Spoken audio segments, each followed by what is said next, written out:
Iyo mfashanyo yegeranijwe mu ntara za Gitega, Buhumuza hamwe no mu buserukizi bukuru bw'umugambwe ku rwego rw'igihugu yatwawe ku biro vya komine Busoni, aho hari abene gihugu bo mu mazone amwe ya komine Busoni yahuye n'ubwo ruzuba bari bayirindiriye. Mwijambo ry'ikaze ry'umunyamabanga w'umugambwe CNDD-FDD mu ntara ya Butanyerera yashikirijwe iyo mfashanyo yarakengurutse mbere anamenyesha ko atari ivy'abagumyabanga gusa ari ivy'abene gihugu mu budasa bwabo bahuye n'ivyo vyago vy'uruzuba. Akaba yaramenyesheje ko naho barose ico bifashisha abo bantu ko ingorane ko hariho abatazoshikirwa. Akaba yasavye ko mu minsi iri imbere bosubira kubaramira abandi bahuye n'ivyo vyago bakaronka nabo. Izina ry'ubuserukizi bukuru bw'umugambwe CNDD-FDD umunyamabanga ntunganya bisata mu vyajejwe harimwo imibano Kariniya Mbarushimana ijambo yashikirije yamenyesheje ko inyuma yo kumva ko uruzuba rwateye ako karere ko muri komine ya Busoni, ubuserukizi bw'umugambwe CNDD-FDD bwaciye bwihutira guhimiriza ubuserukizi bw'umugambwe CNDD-FDD mu ntara zitandukanye kugira baramire bene wabo bashikiwe n'ivyago.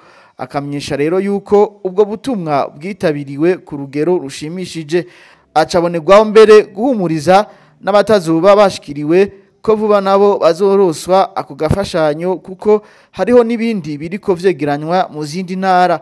Kariniya Mbarushimana yasavye abene gihugu baronkejwe infashanyo gufatana mu nda, ufise ikirenze kuri iyo mfashanyo agafasha mwene wabo. Namwe mu kibano tubatuma ikintu kimwe, mwese nimumerewe kumwe.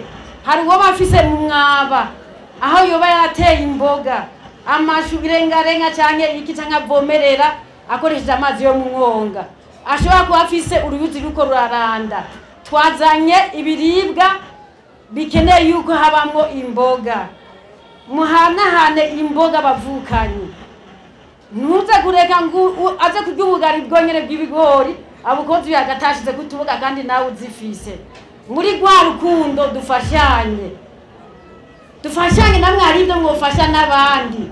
Umutima wo gufashanya bari buturanga. Abajeje intwaro yabasavye gusabikaniriza bose ntagire imyidogo ihaba. Abene gihugu nabo basabwa ko infashanyo barose ko atari yo kugurisha mu isoko. Homenya yuko infashanyo yegeranijwe mu ntara ya Gitega ingana n'itoni 97 z'ibigori, itoni 2 n'ibiro 500 z'ibiharage, itoni 4 z'ubududu, nayo mu ntara ya Buhumuza naho ahegeranijwe itoni 25 z'ibigori. Ubuserukizi bukuru bw'umugambwe ku rwego rw'igihugu nabwo bukaba bwatanze itone 10 z'umuceri.